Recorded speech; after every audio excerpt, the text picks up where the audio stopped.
Selamat sore Anda semua dimanapun berada. Kali ini kita lanjutkan sharing kita tentang communication efektif yang sudah kita diskusikan beberapa waktu yang lalu. Tetap kita dalam diskusi ini menggunakan koridor antara dosen dan mahasiswa. Walaupun demikian, komunikasi yang kita diskusikan sudah barang tentu dapat dilakukan pada tempat lain, bukan hanya antara dosen dengan mahasiswa. Itu hanyalah satu bagian dari jejaring yang dimungkinkan terjadi di dalam kehidupan kita sehari-hari. Nah, sebelum saya teruskan ke dalam diskusi mengenai komunikasi efektif ini, saya sedikit uh, ulang apa yang kita sudah diskusikan, apa itu komunikasi efektif. Dan sejujurnya kita berkomunikasi tujuannya untuk apa. Sudah barang tentu seseorang menyampaikan message kepada orang lain mempunyai tujuan tertentu. Message ini disampaikan diharapkan dengan sangat efektif. Sangat efektif maksudnya apa yang disampaikan dalam bentuk message itu diterima oleh resipien penerima message dengan utuh, tanpa distorsi, tanpa noise atau kegaduhan yang sangat berat. Perlu kita ketahui di dalam berdiskusi tidak ada sesuatu yang absolut. Nah, mana yang berdiskusi itu adalah manusia dengan manusia. Manusia dengan yang manusia tentu juga saya katakan pada diskusi kita terdahulu bisa one to one atau one to many. Manusia itu punya karakter masing-masing. Kalau one to one mungkin masih bisa kita lead dengan bagus, tapi bagaimana kalau one to many? Dosen akan begitu pusing menghadapi katakan banyak mahasiswa. Oleh karena itu, terkadang saya juga agak berpikir ulang kalau di kuliah mimbar seperti apa ya kita bisa memberikan suatu message yang utuh dapat diterima oleh mahasiswa juga dengan utuh. Di sana kita cenderung mayoritas memberikan modal pengetahuan kompetensi. Agak sulit saya membayangkan bahwa di sana itu ada semacam penyisipan daripada soft skill. Itu hanya pendapat saya pribadi. Dengan demikian, dalam diskusi kali ini kita coba sebenarnya apa tujuan daripada komunikasi ini dilakukan. Informasi-informasi apa yang dan disampaikan dan bagaimana menyampaikannya. Kira-kira demikian. Jadi komunikasi adalah suatu bentuk atau suatu proses menyediakan pengetahuan.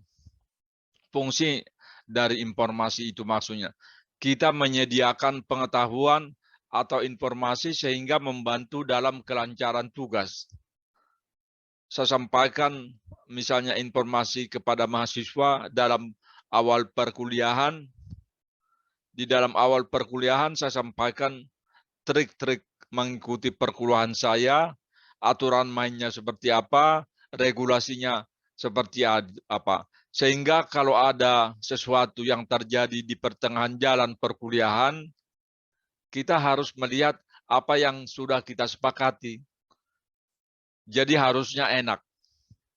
Kalau ada mengingkari janji, ya hukumnya hukum janji. Walaupun ada misalnya regulasi dari universitas, ada regulasi dari fakultas, tapi saya dengan mahasiswa saya mempunyai special regulation, di mana kita menyepakatinya. Contohnya, bagaimana cara penilaian, bagaimana cara kehadiran. Kalau saya misalnya memberikan kuliah jam 8, saya tidak mau mahasiswa datang jam 8.15. Biasanya kan demikian, ditolerir terlambat 15. For me, not the way. They should come, if the class start at 8 o'clock, so the student should come at 7:45, at least. Saya tidak mau menunggu mahasiswa. They should wait for me, not me wait for the student. Oke, jadi di sini kita perhatikan fungsi informasi itu seperti apa kita sampaikan. Yang saya sampaikan pendahuluan itu kan adalah untuk diketahui bersama rule of the game-nya. Jika dalam kehidupan sehari-hari juga demikian, toh.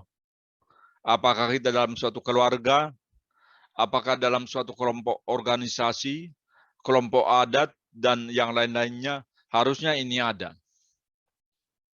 Ini ada pun sering dilanggar oleh orang. Sehingga apa yang terjadi, komunikasi tidak efektif, terjadi luka dalam duri.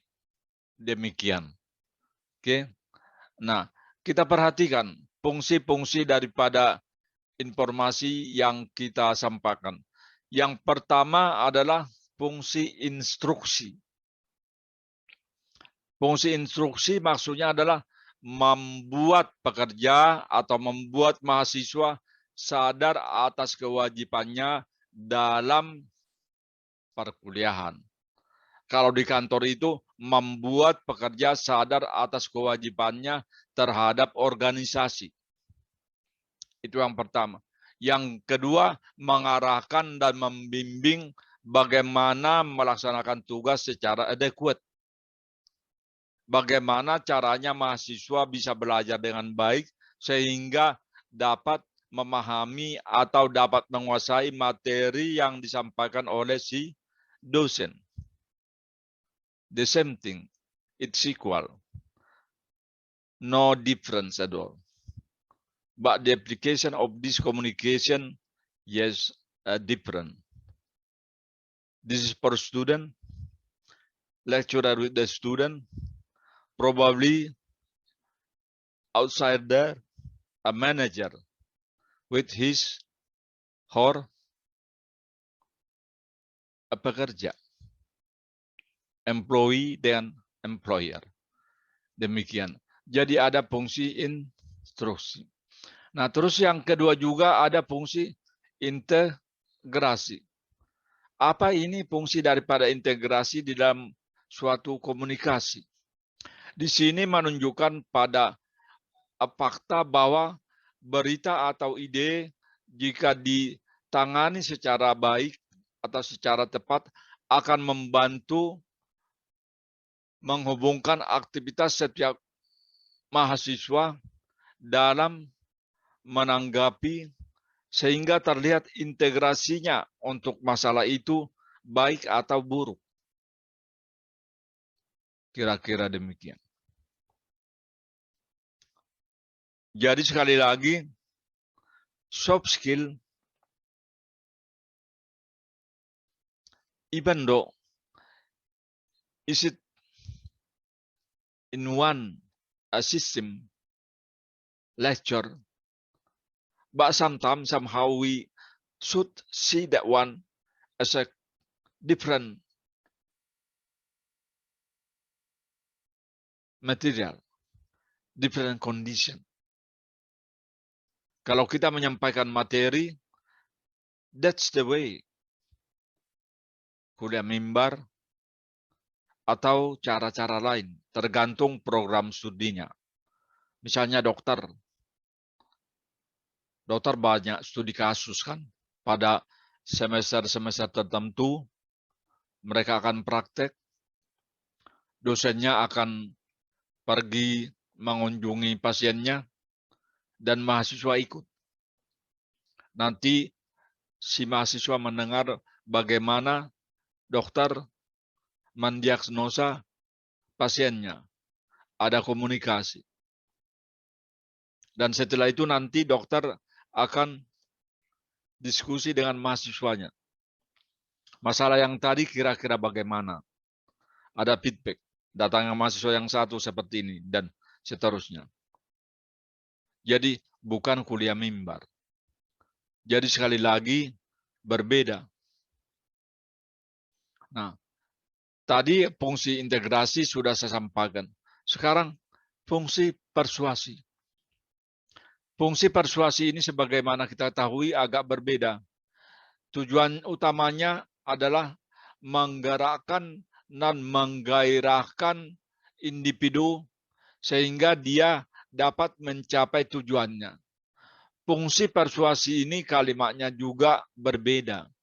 Dan ini juga orang-orang yang cenderung menggunakan fungsi persuasi ini adalah, bagi saya, adalah orang-orang yang istimewa. Orang-orang yang mature. Mature tidak berarti tua ya.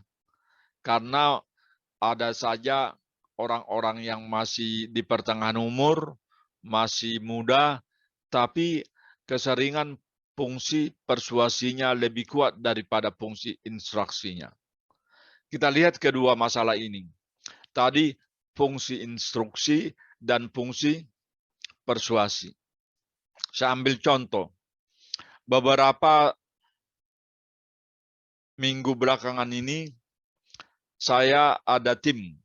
Timnya itu 12 orang. Pergi ke tempat-tempat tertentu, katakan unit-unit tertentu yang ada di dalam wilayah pekerjaan saya, untuk melakukan sosialisasi. Kami ada 12. Nah, di sana juga saya belajar. Belajar tentang diri saya, belajar tentang tim saya, dan belajar tentang kelompok atau orang-orang yang kita hadapi di mana kita memberikan sosialisasi terhadap sesuatu. Karakter daripada kami ini beda-beda. Yang saya perhatikan adalah beberapa di antara kami itu waktu menyampaikan sesuatu message kepada teman-teman yang akan menerima sosialisasi, selalu melakukan komunikasi persuasif. Ada instruktif. Do this one, should be this one, should be this one, should be this one. If you want to be this one, you should be this one. But for persuasive person, isn't that one. Walaupun lawan bicaranya umurnya sudah hampir sama. Tetap persuasif.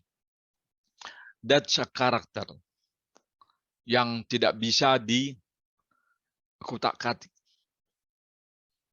Karena kita juga sudah tua, cenderung resisten terhadap perubahan. Kita belajar juga kalau kita tahu, tapi untuk kita belum tentu kita mau untuk berubah. Berubah itu sangat sulit. Hati-hati teman-teman. Resistensi. Dalam komunikasi juga seperti begitu. Jadi sekali lagi, fungsinya persuasif, mengajak, encourage.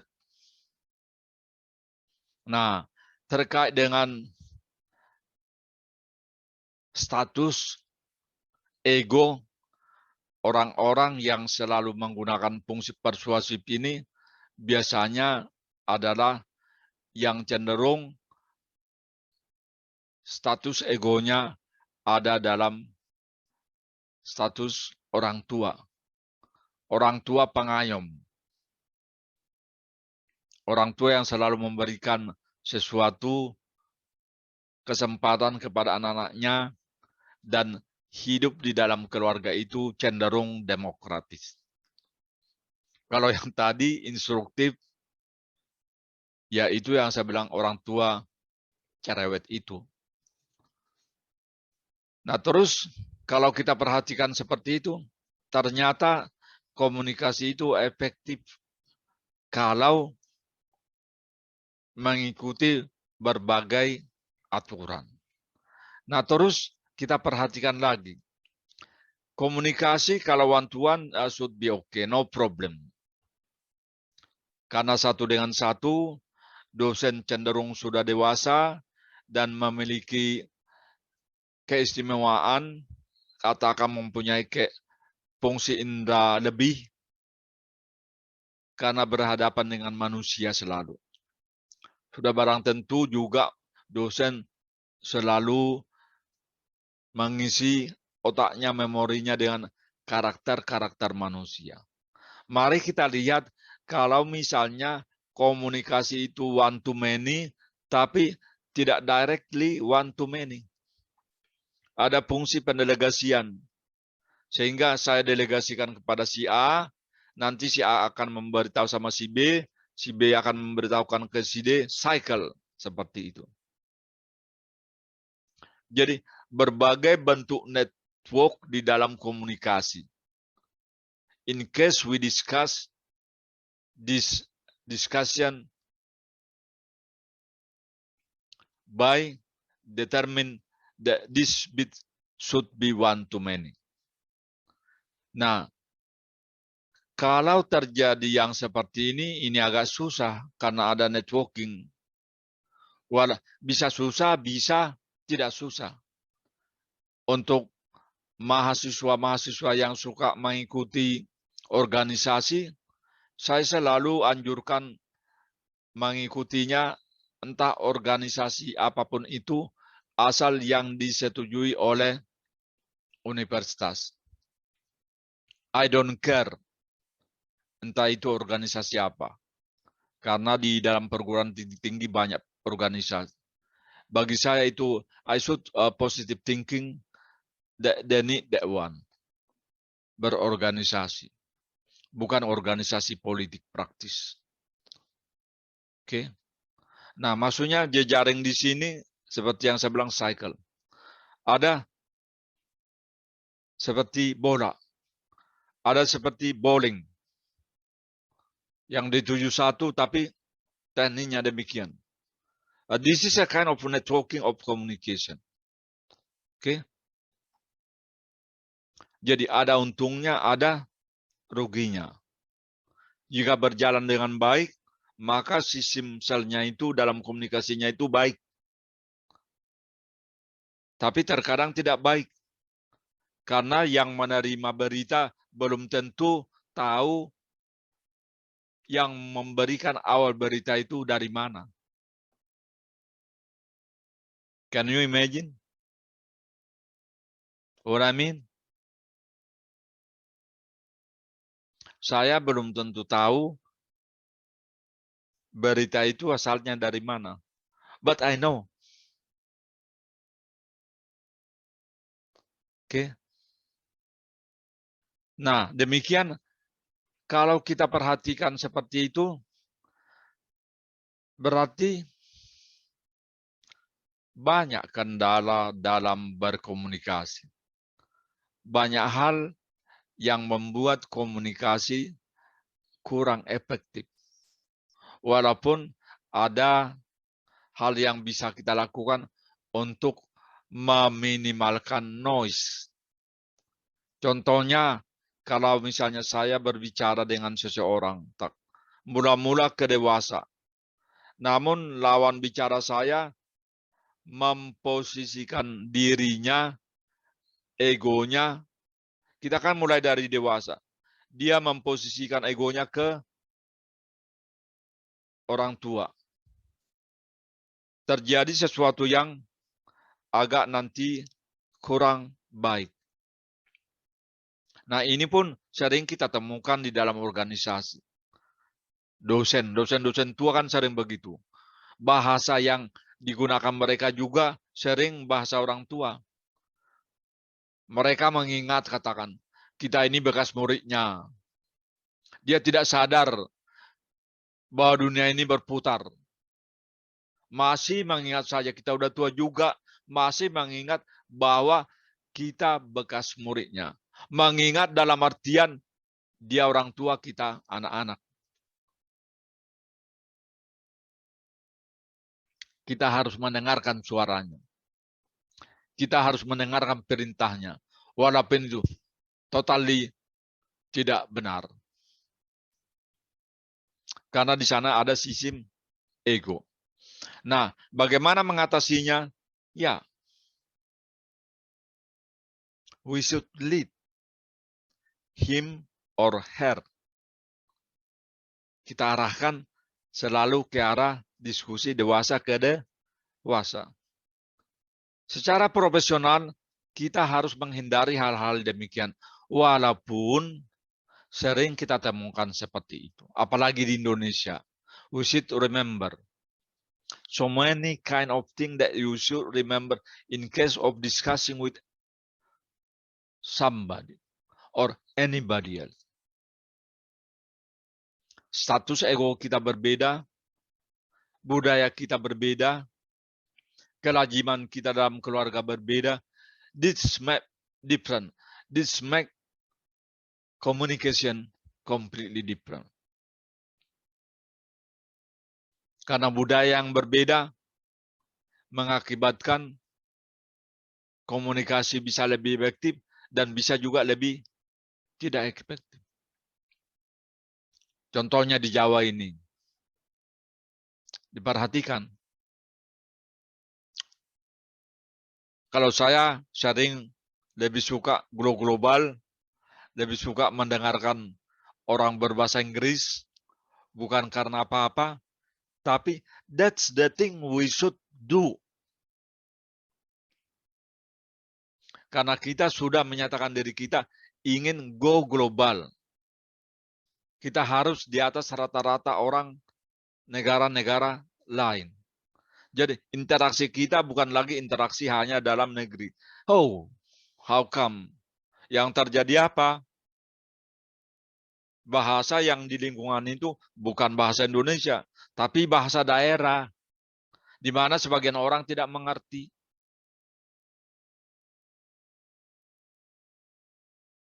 Tanpa melihat statusnya apa.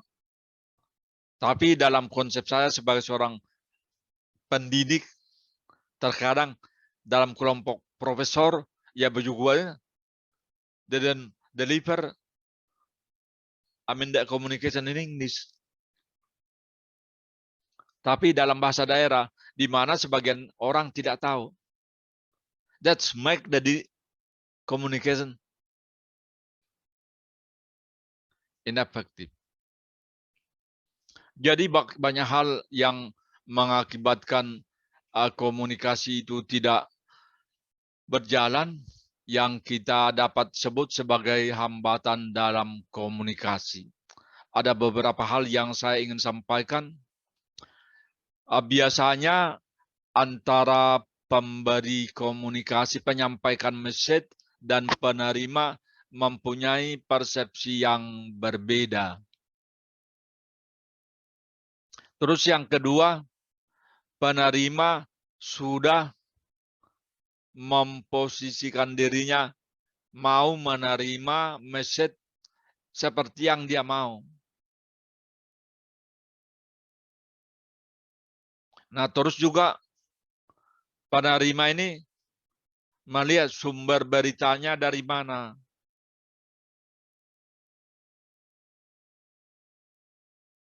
Terus juga bisa jadi si penerima tidak siap untuk menerima message dari penerima. Dalam hal itu ada terjadi masalah psikologi dalam diri orang tersebut. Jadi berkomunikasi it is not easy. But you should remember it's not difficult also. Tergantung kita. Apakah kita mau berkomunikasi dengan baik? That's depend on you. Be positive thinking. Nah, beberapa lain lagi, misalnya pembicara menggunakan kata-kata yang tidak enak, yang tidak lazim didengar oleh penerima message. Masih banyak lagi kendala-kendala yang memungkinkan dalam komunikasi. Begitu teman-teman. Jadi sekali lagi, kita perhatikan tadi, fungsi komunikasi yang kita sampaikan message itu kan informasi. That's right. Ya toh. Dua hal yang sangat urgent yang saya sampaikan tadi, antara persuasif dan instruktif. Bahasanya totally berbeda. Nah, ini terkait juga misalnya Anda pergi ke Singapura. Terlihat di sana lebih teratur. Tapi teratur karena dibuat peraturan. Instruktif. Contohnya, tidak boleh minum di kereta api. Kalau minum akan didenda. It's not totally their life. They do that one because there is a regulation. Nah, mari pindah sedikit ke ujung dunia sana, katakan ke Amerika. No Amerika. I apologize, I'm so sorry to tell you. Jepang. Jepang lebih aman bukan karena instruksi, bukan aturan, tapi sudah melekat dengan jiwa mereka. Mereka tidak minum di kereta api bukan tidak ada karena larangan. Kalau minum di kereta api akan disu sekian yen demikian. Not that way. Misalnya harus kalau misalnya kan diminta pakai masker. Saya lama-lama tinggal di Jepang. More than 4 years, 5 years probably. Di sana kita sedikit batuk aja udah pakai masker. Malu kita kalau misalnya batuk, hak gitu. Jadi bukan aturan di kereta api yang jika Anda batuk tolong pakai masker. No, we don't have it. We don't see it. Oke. Begitu kira-kira teman. Diskusi kita kali ini. Tidak usah panjang-panjang teman. Yang penting Anda bisa serap, mengerti, dan lakukan di dalam kehidupan sehari-hari. Terima kasih teman. Selamat sore. Sampai ketemu di lain kesempatan. Thank you so much. See you. Bye-bye.